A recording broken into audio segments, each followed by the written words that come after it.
Have you started recording, Mark? Yes, okay. Okay, so welcome everyone to the 1W-MINDS seminar. Today we're very pleased to have Rebecca Willett from the University of Chicago, where she is a professor of statistics and computer science. Rebecca completed her PhD in electrical and computer engineering at Rice University in 2005. And was then an assistant as well as a tenured associate professor at Duke University through 2013. Following her time at Duke, she was an associate professor at the University of Wisconsin-Madison, where she was also a Harvey D. Spengler faculty scholar and a fellow of the Wisconsin Institute for Discovery. She moved to her current position at Chicago in 2018. Professor Willett received the National Science Foundation Career Award and was also a member of the DARPA Computer Science Study Group from 2007 to 2011. And she also has received the Air Force Office of Scientific Research Young Investigator Award in 2010. Currently, she is on the executive committee and is a co-PI for the NSF-supported Institute for Foundations of Data Science, which is a multi-institution effort. Her research interests include signal processing, machine learning, large-scale data science, as well as network and imaging science with applications in medical imaging, wireless sensor networks, astronomy, and social networks. And today, Professor Willett is going to talk on a function space view of overparameterized neural networks. And so, Rebecca, welcome to the MINDS seminar.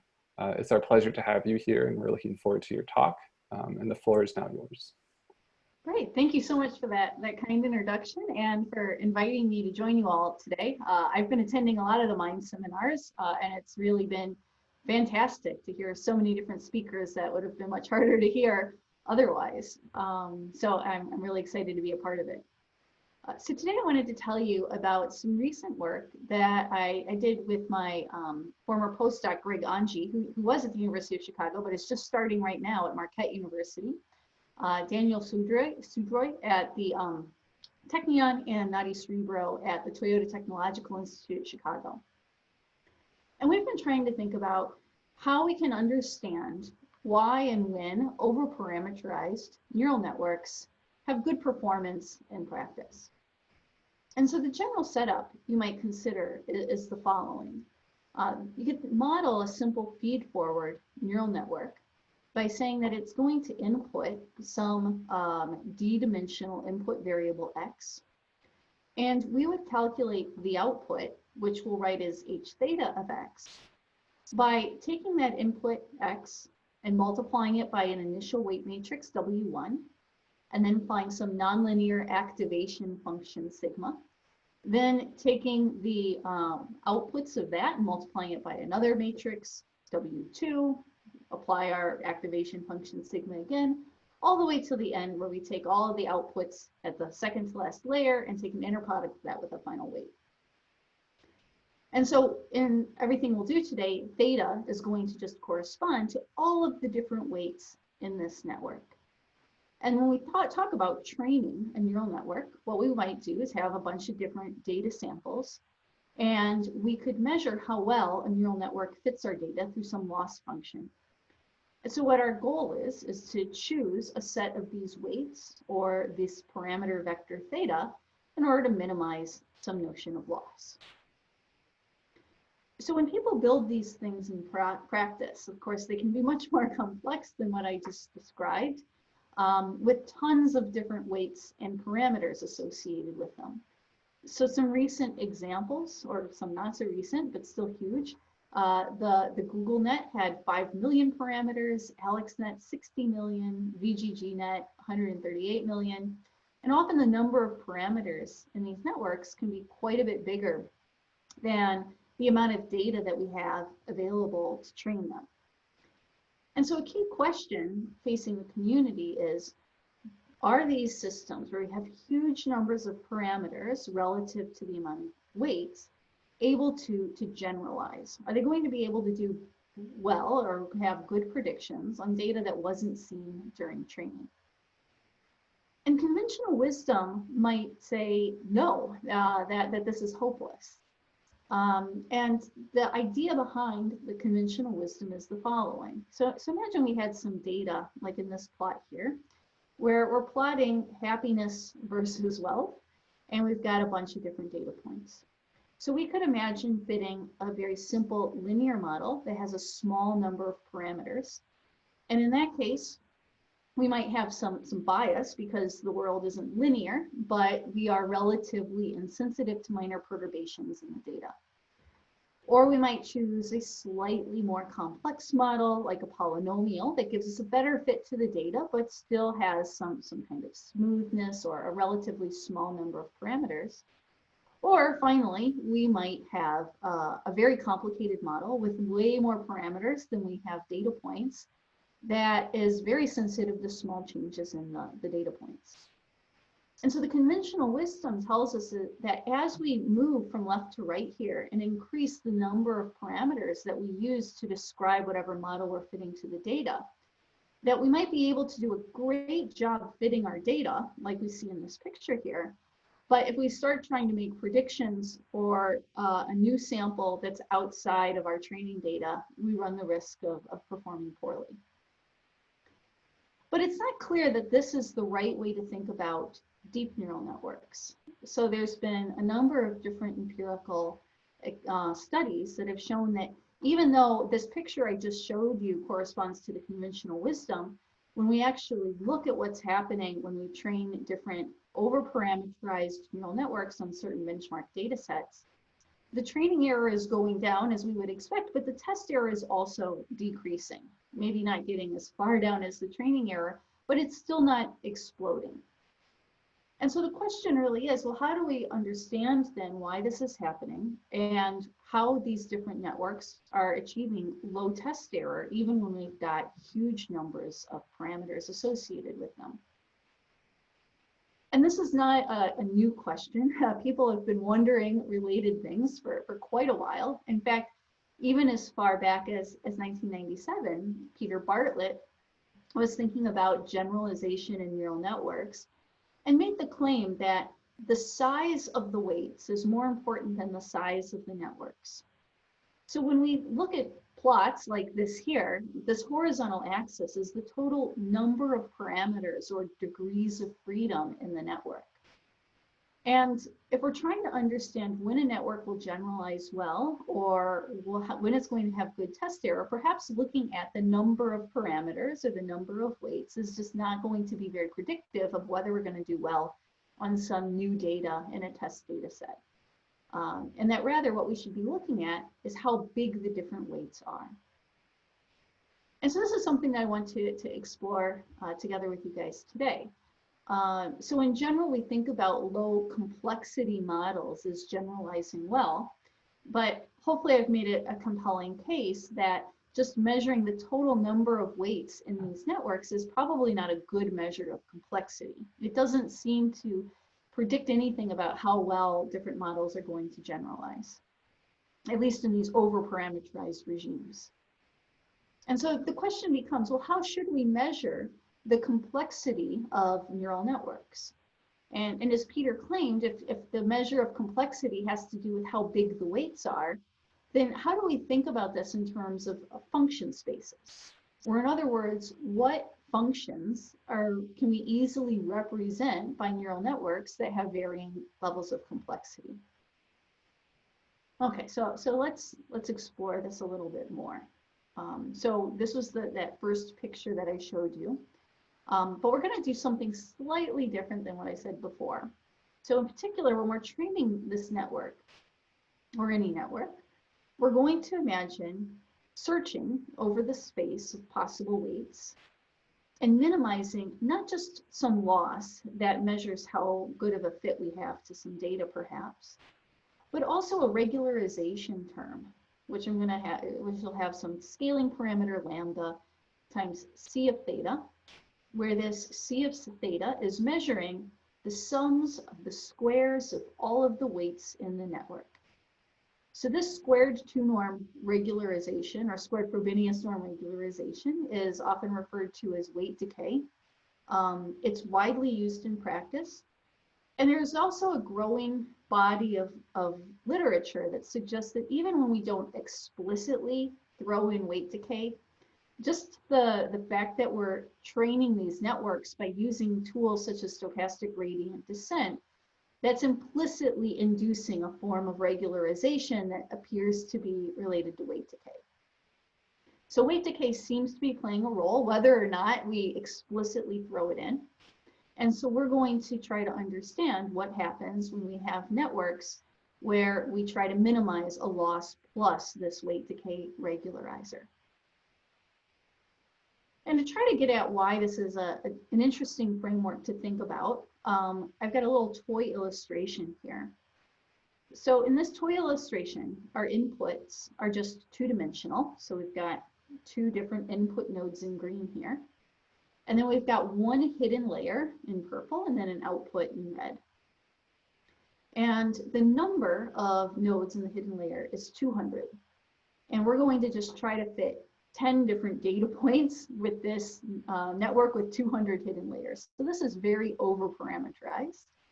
And we're going to try to fit these points, which I've displayed or graphed down below, again, by minimizing a loss plus this weight decay regularizer.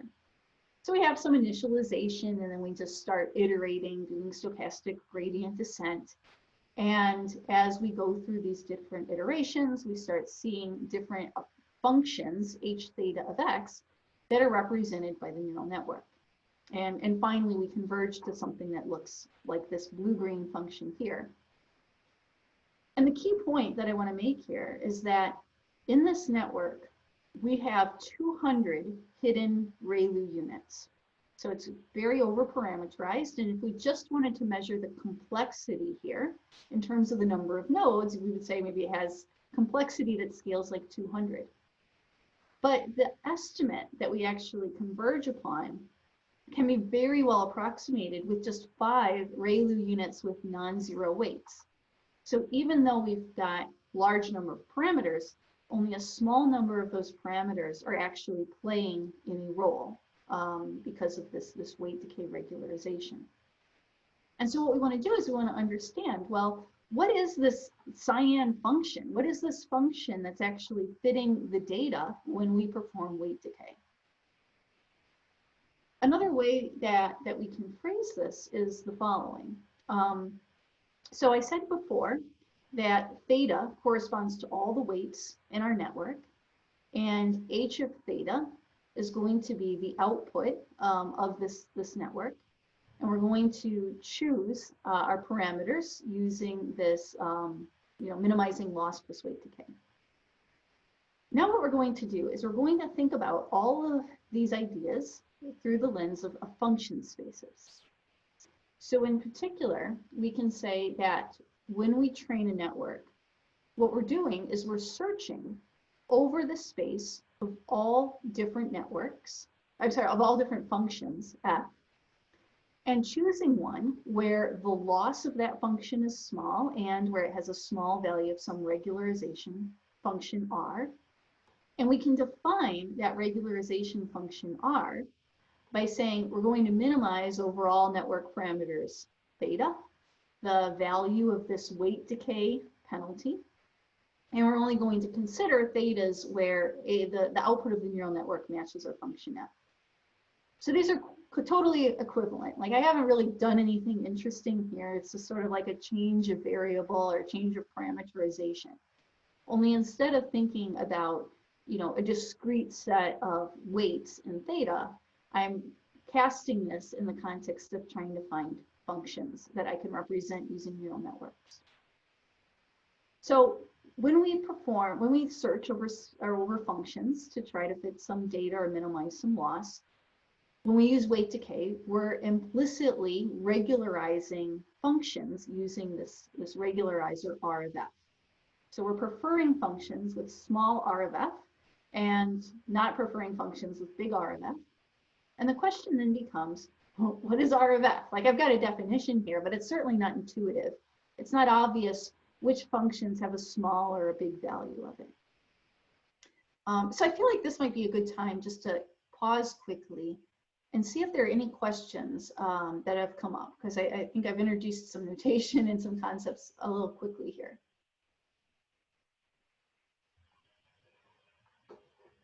Yeah, just a reminder to the audience, if you have any questions, please enter them using the Q&A tool at the bottom of your screen, and we'll interrupt as necessary. So far, no one has asked any questions though. So. All right, great, thank you. Yeah, please don't hesitate to interrupt. I'd be happy to answer questions. I've got plenty of time.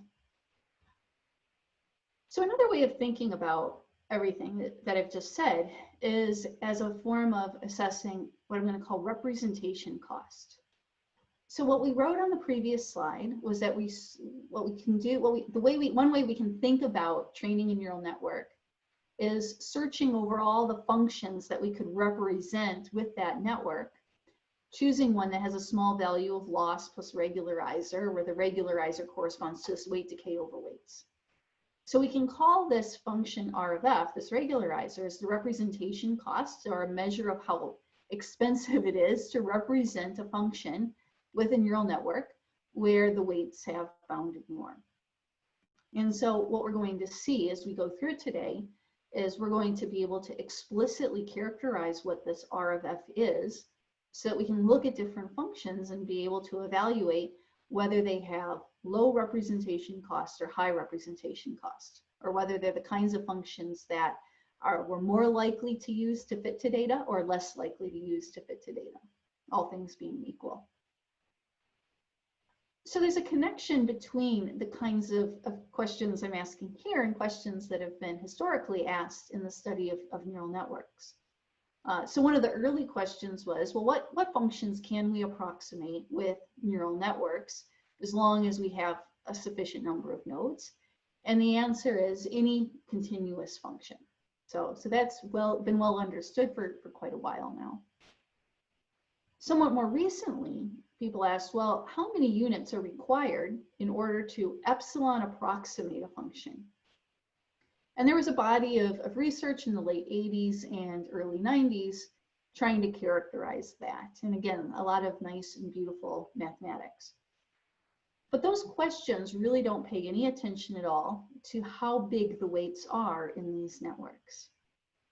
And so today we're going to ask a related question, which is what functions can be represented by these bounded norm neural networks? Or in other words, what's the space of functions f where this representation cost r is bounded by some constant b? What does that function space look like? Is it related to other function spaces? Does it correspond to smooth functions, or is it related to Sobolev spaces? Like what is this function space? And for some technical reasons, in fact, we're going to ask us a closely related question, which is what functions can be epsilon approximated by bounded norm neural networks for any epsilon. So in other words, instead of looking at R of f, we're going to look at what I'm going to call R bar of f, where we say we want to search over all of the weights theta and minimize this weight decay, or the sums of the squares of the weights. And we want to have the constraint that our neural network output has to be within epsilon of the function f. And then we look at the limit as epsilon goes to 0. So that's necessary because we're going to start looking at different limits as the sizes of networks go to infinity. But conceptually, it's the same thing as what we've been talking about. We really just want to think about what this underlying representation cost is for what kinds of functions. So as we study this, we're going to focus on two-layer ReLU networks. So we only have one layer of hidden nodes, and all of those hidden nodes have a ReLU activation function. And so what that means is that we can write the output of the network h theta as being the sum over all of the different, let's say, k hidden nodes. And for each one, we've got this set of input weights that we take the inner product with the input vector x, and then we've got a bias or offset b. And then we look at this quantity in brackets, and if it's positive, we leave it alone. Otherwise, we set it equal to 0. We multiply that final thing by alpha, and then we add them all up. Okay, so this is what a two-layer ReLU net is doing. And as a reminder, in this context, our penalty or our weight decay regularizer is going to be just the Frobenius norm of the weight matrix connecting the green to the blue, plus the squared 2 norm of the vector of alphas. Now, for technical reasons, we're going to actually explore a slightly different problem than this, where instead of trying to represent a function f, we're instead going to focus on the best, or f minus its best linear approximation. So we're going to think about our function f as corresponding to the output of the neural network, plus some constant offset, plus some good linear approximation. And if you think of things a little bit from a more computational perspective, it's like saying there's also some skip connections, and we're going to be trying to focus on what's going on outside of those skip connections. So we're really kind of focusing on what the neural networks are doing in the nonlinear regime.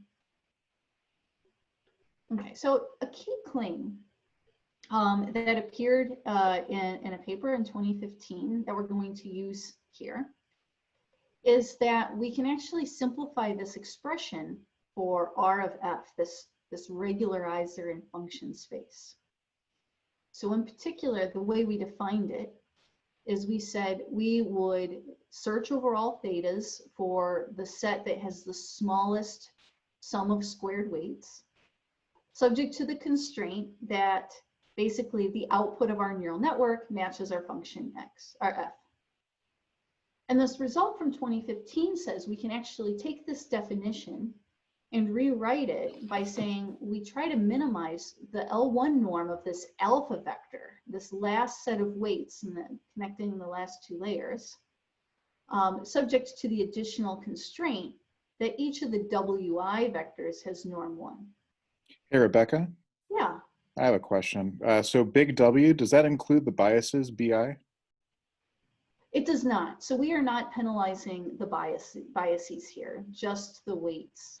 Got it. Thank you. Yeah, thanks for asking that. Yeah, are there any other questions? Okay. So the claim might on the surface seem a little surprising and mysterious that somehow all this boils down to looking at the L1 norm of these alphas. But it's actually pretty straightforward to see. So this weight decay penalty C of theta is just the sum of the squares of all the W's and alphas, all the weights, that's just by definition. And then what we can do is we can apply the arithmetic mean, geometric mean inequality to get this second line here. And then what we can do is we can note that since we're using ReLU units, and that activation function is piecewise linear and therefore homogeneous, we can actually rescale the weights, the W's, and do an inverse rescaling of the alphas, and we have the exact same value. So there's somehow this trade-off here. There's a whole bunch of different W alpha pairs that all give the exact same value of C of theta if we just shift the weight towards one or away from the other. So since this last expression here is just always invariant to whatever rescaling, we can just focus on the case where the WIs have norm 1. And so this middle expression here, it just amounts to minimizing, the L1 norm of alpha. Okay, so let's put some of these pieces together now. So we're interested in these 2-layer ReLU networks, where K is the number of hidden nodes. And we've got this very simple expression for how the output of the network is related to all the different weights and our input X. And we said in function space, now we've got this expression for which functions are preferred or not preferred. And it's still clunky. Like, I don't think this is intuitive at all the way I've written it, but we've just kind of simplified things a little bit so far. Well, maybe it looks like we've complexified things, but it will help in a second. So again, our regularizer on functions amounts to looking at the total variation or the L1 norm of these alphas subject to the constraint that the W's feeding in this first set of links all have norm 1, and that our function matches the output of the neural network. Can I ask a quick question? It looks like you're, maybe I missed it on the last slide, like you're minimizing a lower bound of what you actually want to minimize. Is that? Yeah, that's true. There is that inequality there. So I think a more complete proof would have a few more steps. I was just trying to give a little bit of. Oh, I see. Okay, so it really is equal, and okay. Maybe I shouldn't say sketch, or maybe I shouldn't say proof. Yeah, it's a good point. Okay, that's fine. I was just wondering. Yeah, thank you. Yeah, I'm really glad you asked that. So next, what we're going to do, because we're really interested in this overparameterized setting, is we're going to let the width go to infinity. So instead of having a finite number of k different nodes, we're going to let k go to infinity, and we're going to write the output of the network now as an integral. So in particular, alpha now, we can think about this as a density over all possible ReLU units, where each ReLU unit is defined by a WB pair, by this weight vector and a bias. And so we can compute the output of the network by integrating over all of these different ReLU units, where the weight vector W has norm 1, and weighing each one of those ReLUs by some weight from this density alpha. And so from that perspective, we can write this final R bar regularizer by saying, well, what we want to do is we want to minimize the total variation of this density alpha, subject to the weights being equal to 1 and the output of the neural network equaling our function f. Okay, so again, we still are not in a realm where anything's intuitive, in the sense that we're still expressing the regularization on f in terms of the weights in the neural network.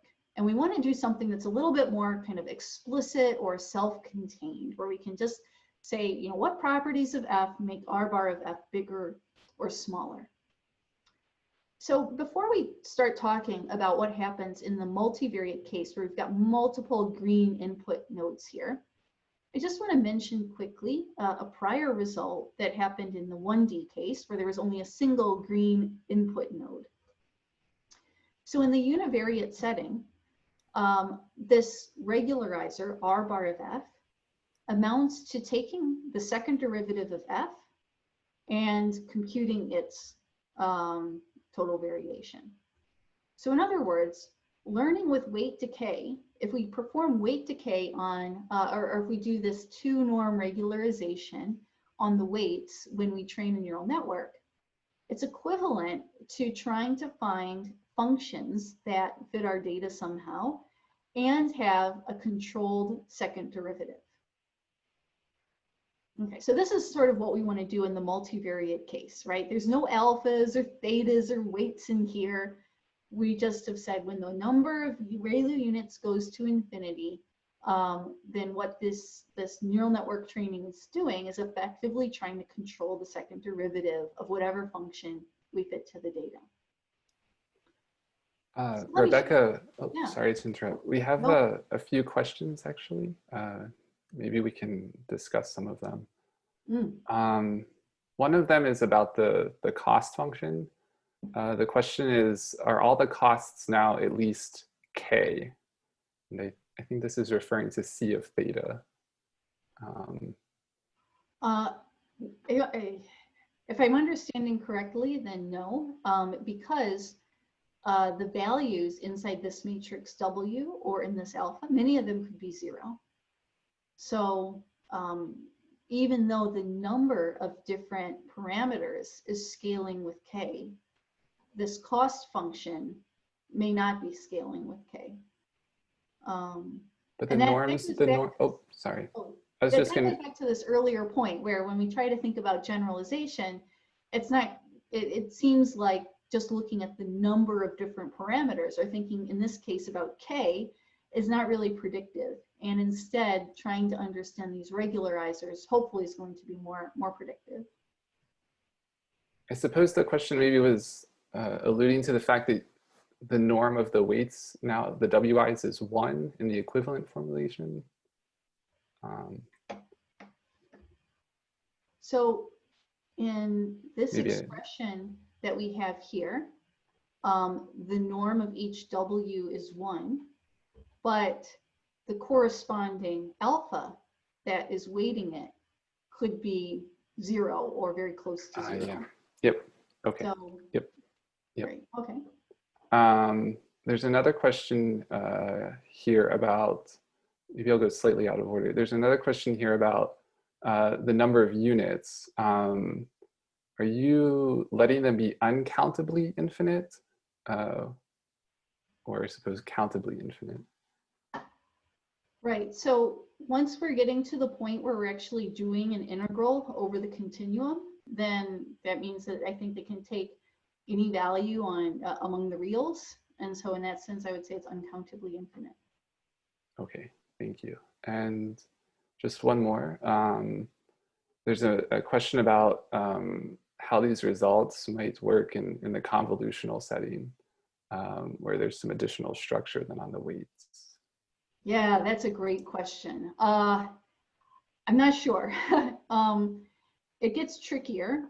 You can certainly do some tricks with, say, you can think about a convolutional layer as, you're taking the Fourier transform and then having a linear layer where the weight matrix is diagonal, or you just have these horizontal connections in parallel. And so there's some nice structure there, but I am not aware of anything that's analyzed both convolutional layers with the ReLU activation. So there's been some work on analyzing convolutional neural networks and implicit bias associated with them. But everything there is linear. There's no nonlinear activation function. So I think, trying to extend these results to the convolutional setting would be super interesting, but I don't think anybody's done it at this point. Okay, thank you. Actually, as you were answering, one more question popped in, so maybe I'll get it in. It's about the measure of complexity. I'll just read it. If we define the complexity of the neural network as the number of non-zero weights instead of the size of the weights, do you think it's a good idea? Furthermore, if you put a penalty on the number of non-zero weights and the size of the weights, would it be better? And maybe I'll just throw in, I suppose, maybe the reference point here might be something like an elastic net in the more traditional setting. Right. So if we were to try to put a constraint on the number of non-zero alphas, that is effectively the same thing as controlling the number of nodes. If we wanted to have our cost function C of theta be a penalty that was like an L0 norm of alpha, I don't know, maybe that'd be interesting to study, but I don't think that there are practical tools for doing that. I do know that in practice, people have tried using L1 norm regularization instead of weight decay. I think the results are mixed. My understanding, without having done a lot of this firsthand, my understanding is that there hasn't been a ton of empirical evidence saying that L1 regularization buys you a lot on top of, or instead of weight decay in practice. That the weight decay seems to be getting the job done pretty well in a lot of different settings. But that said, I haven't seen any clear indication of, or clear analysis of what happens when you have a L1 regularization instead of squared 2 norm regularization. And in the context of this elastic net question, you could imagine saying, yes, and my regularization will be like these squared 2 norms plus an L1 norm, which also has not been analyzed. So yeah, these are great questions. Unfortunately, or fortunately, it's just sort of still developing. And so there's a lot of interesting open questions that we don't know the answers to yet. Cool, thanks. Please continue. Thank you for answering this. Yeah, no, I really appreciate all the questions. Thanks. Right, so I was sort of just saying, let's build up a little bit of intuition about what's happening in the 1D case, where then our regularizer looks like essentially the total variation of the second derivative. So we control the second derivative when we perform weight decay. That's what it does. And like I said, this is the sort of thing that we'd like to have in multiple dimensions, where this regularizer is just a function of f. It's not explicitly a function of any of the weights in the neural network. So just to dive in a little bit more about what's going on in the 1D case, if we were in particular to try to fit a set of data points with this weight decay, then it amounts to finding a function that, say, interpolates all of these data points and has this minimum second derivative absolute value integral. Or in other words, what we would end up with is a function that is a linear interpolating spline for our data points. So where does this result come from? Like, why the second derivative or the integral of the absolute value of the second derivative? So in the 1D case, we can write our function again as an integral over all these hidden nodes, only now we don't have these weight vectors, these W's, because we're in 1D. So then we can say, well, what value of alpha makes this equivalent?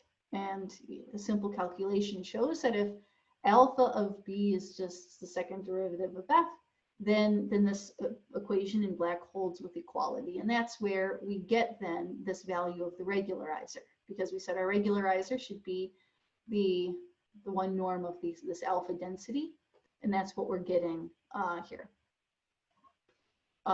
So if we had, say, 5 or 6 different data points, then we find this linear interpolating spline, like I showed you before. And the second derivative of that function now is going to have these little impulses. Everywhere there's a kink in that linear interpolating spline, the locations of the impulses correspond to these biases in the ReLU units. And the amplitudes, or the weights on each one of these impulses, corresponds to the weights on each one of the ReLUs. And if we were to then increase the number of different data points, then we still get a linear interpolating spline, but of course we've got so many data points, it starts to look a little bit smoother. And the second derivative still corresponds to this collection of different impulses corresponding to every place there's a kink in this linear interpolating spline. And if we just sort of extend this, to infinity, or let the number of ReLU units go to infinity, then all of a sudden we've got this nice smooth function, and this second derivative shows up here as also a nice smooth function that we want to control when we're trying to fit a function to our data. Okay, so now what we want to do is we want to use a little bit of that intuition and in order to understand what's going on when we've got higher dimensional inputs, where the input x is a d-dimensional vector. And just like we did in 1D, we want to characterize the regularization or the regularizer explicitly. So we don't want something like I've written here where it depends on the network parameters theta somehow. We want something that's just a function of f. Okay, so this is the way that we're going to go about it. So what I said a couple of times now is that we want to be able to write our function f as the output of one of these single hidden layer ReLU units, where alpha is a density telling us how much weight to give over every possible ReLU unit parameterized by a weight and bias or WB pair. And once we write our function this way, the representational cost, or the regularizer f that we're after, regularizer R of f that we're after, is just sort of the total variation semi-norm of this alpha density. So to understand what this thing is, our first step is to try to write alpha as a function of f. So in 1D, alpha was just the second derivative of f. In higher dimensions, it's a little bit more complex. So the first tool we're going to use is the Laplacian. So if I've got a function f, which is a single ReLU unit, and you can see it kind of here in as a 3D plot, surface plot, or you can look at this top-down view. Then if I were to take its Laplacian, or the second derivative in each coordinate direction and add them together, then what I get is a Dirac supported on a line. And the particular line that it's supported on depends on W and B. So it depends on exactly the angle and offset or location of this kink in the ReLU function. And so if I had a sum of different weighted ReLU units, then my function f might look like this, either as a surface plot or as a top-down plot. And if I take the Laplacian, then what I get is a sum of different weighted Dirac supported on different lines. And each one of these lines corresponds to a different orientation of one of the corresponding ReLU units and weighted appropriately. So we're going to use the Laplacian to try to express alpha as a function of f, just like we said we wanted to do. So this is the same stuff we had a couple of slides ago. And the key derivation we're going to use here is the following. So I'm going to take this top equation where I represent f as this integral over ReLU units, weighted ReLU units, and I'm going to take the Laplacian of both sides. So the Laplacian of f is equal to this integral here, where all of a sudden, instead of having ReLU units inside, I just have these delta functions. Just like we saw ReLU units after we take the Laplacian are these Diracs on a line. Here I've got my Dirac on the line. And now if I perform this integral over these Diracs, then I get this expression here for the Laplacian of f. So still, I've got an expression connecting f to these weights alpha. So it doesn't look at first like we've made any headway, but actually this was a key step because this second integral here has a very special form. It's in particular what's known as the dual Radon transform. And this is an integral that's been very well studied and we know all kinds of properties associated with it. So in particular, what we can do is the following. So I'm going to talk in a minute about why the Radon transform is showing up and what the Radon transform is and why that makes any sense at all. But first, let me just show you why this is going to immediately tell us what this representation cost is. So what I showed on the previous slide is that if I take the Laplacian of f, what I end up with is the dual Radon transform of alpha. And so now what I can do is I can dive into the literature on Radon transforms, and I can see that there's actually an explicit formula for taking the Radon transform of alpha and backing out what alpha is. And since the Laplacian of f is the dual Radon transform of alpha, then I just have an immediate inversion formula. So I can compute alpha from f. So I take f, and I compute this fractional Laplacian, and I take the Radon transform of that, and then do an appropriate scaling, and this gives me this density alpha. And so, since I know that the total variation of alpha is my representation cost, this leads us to our key theorem, which says that if I've got a function from RD to R, then this representational cost corresponds to the L1 norm of f after I take this fractional Laplacian and compute its Radon transform.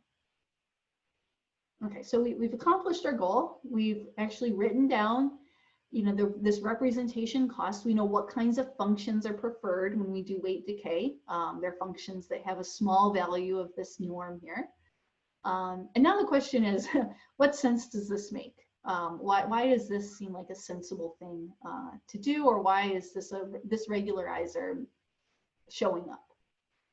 So to get at that, I first want to talk about the Radon transform.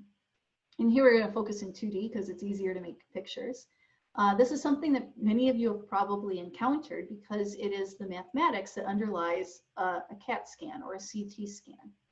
So if you were to go in for a CT scan, what would happen is that they would shoot X-rays through your body at different locations, and you would measure on the other side how much of that X-ray energy got attenuated by the tissues in your body. And as you lie there, these X-ray sources are on a gantry that actually revolves around your body. And so as you lie there, this rotates around you, and these X-rays are shot through you at different angles. So for every angle, you get multiple X-rays shot through you at different offsets from the origin. And the results, all of these different attenuation maps or profiles at different angles, can be plotted in what's called the Radon Transform or the radon domain. So each one of the columns here corresponds to one of these attenuation profiles for a different angle. So as we go through different angles, we fill in different columns of this radon transform of the image.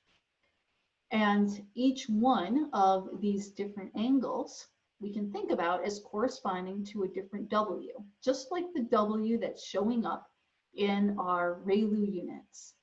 And each one of the offsets from the origin would correspond to one of these biases for a ReLU unit B. Okay, so if we think about the radon transform and its dual, they've got these simple integral equations, but really this is just describing the little graphic that I showed on the previous slide.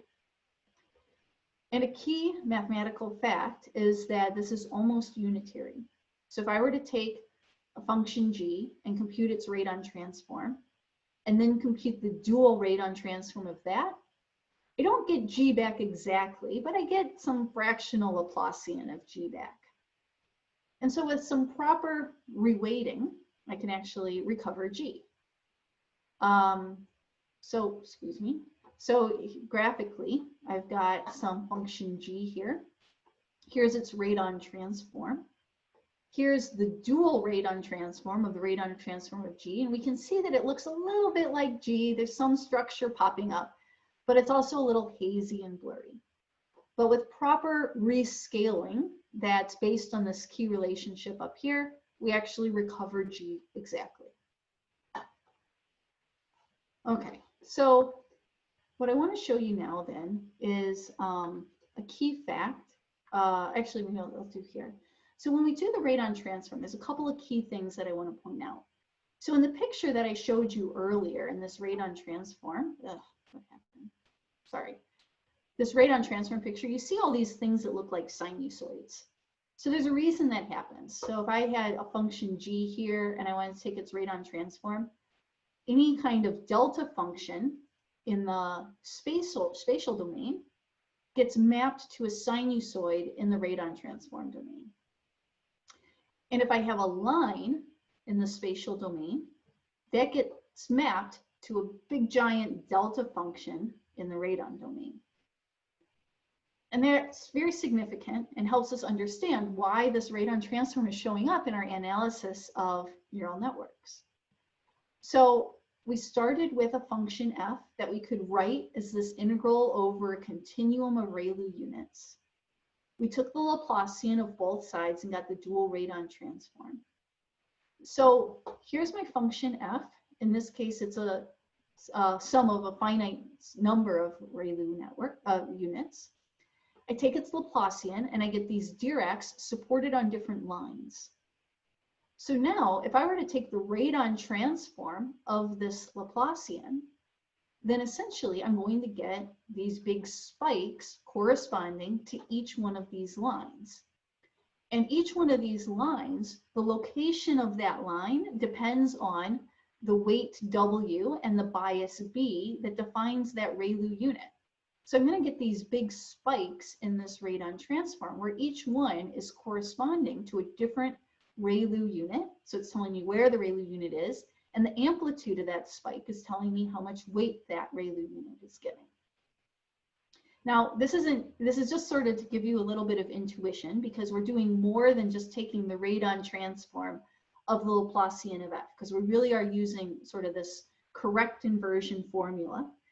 But nevertheless, it hopefully gives you a little bit of intuition.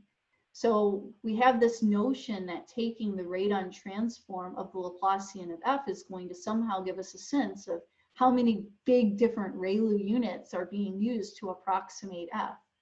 And so we can roughly think about this regularizer or representation cost as being like an L1 penalty on the ReLU units that we need to approximate f.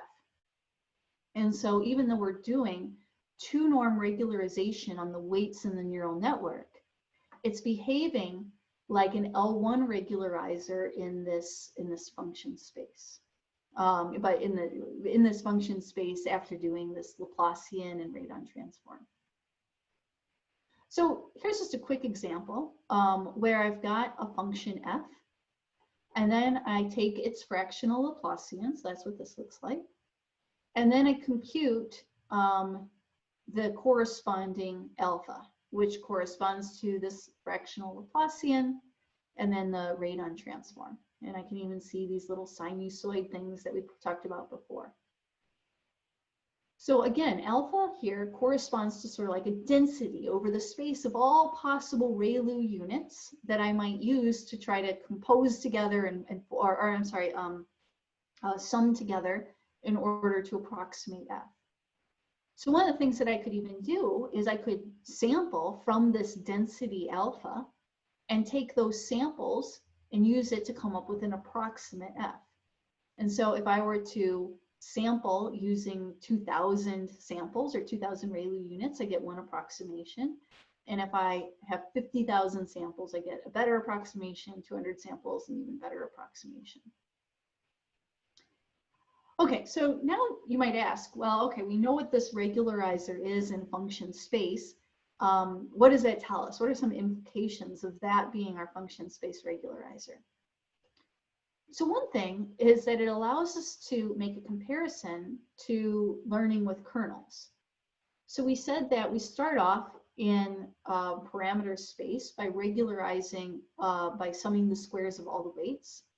And that amounts to, in function space, preferring functions where if we take their Laplacian and then Radon transform, that has a small total variation norm.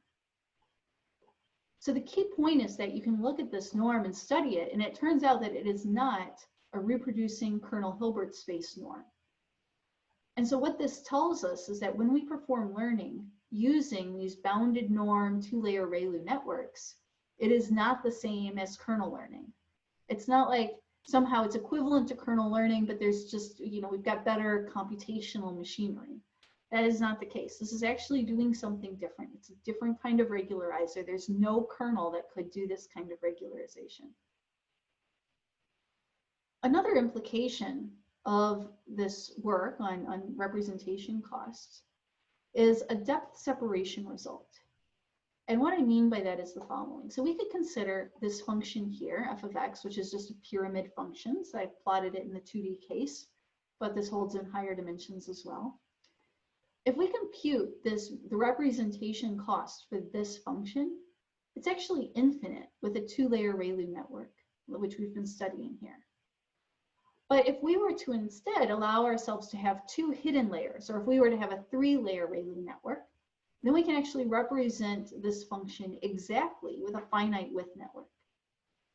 So this is an example function where there's a real qualitative difference in the function space described by three-layer networks versus two-layer networks. Or in other words, depth matters. It's not like somehow that, we're getting better empirical results with depth because of some nuance of the optimization. But rather, we really are representing functions differently with different costs when we work with 2 layers versus 3 layers. Another thing that we can show, I'll just mention it briefly, is that essentially the space of functions with finite representations costs, it contains a full Sobolev space. So there is this sort of connection with or between the function space associated with bounded norm ReLU networks and Sobolev spaces. So it kind of has this nice connection with classical function space theory. And then finally, there's been a recent paper that was written by some friends of mine, Rahul Pari and Rob Nowak at the University of Wisconsin, where they said, okay, you guys came up with this representation cost. Can we somehow use it to say something about minimum norm interpolating solutions? So in particular, if I had a finite set of data and I wanted to find the function that interpolates that data and minimizes this representation cost, what would that be? And we saw something like that empirically early on, where we said, yeah, we could interpolate these 10 points with like 5 different ReLU units. And we want to know, well, what is this sort of, what is the best function that would interpolate these points, and what are the implications for generalization? And so what Rahul and Rob showed is that there exists some sort of non-unique minimum norm interpolating solution. So a solution to this problem here that is a ridge spline of the form I've written here. So I can write it as a finite superposition of different ReLU units with different weights. And in addition, the Rademacher complexity, and therefore the generalization error associated with this approach, is controlled by bounding this representation cost that we developed. So there are some really nice ties that they fleshed out between what we can show as the proper representation cost and what you can say about interpolating data or generalization bounds. And with that, thank you so much for your attention and all the questions throughout. The paper that I just described is available on arXiv, and I'd be happy to answer any additional questions you might have.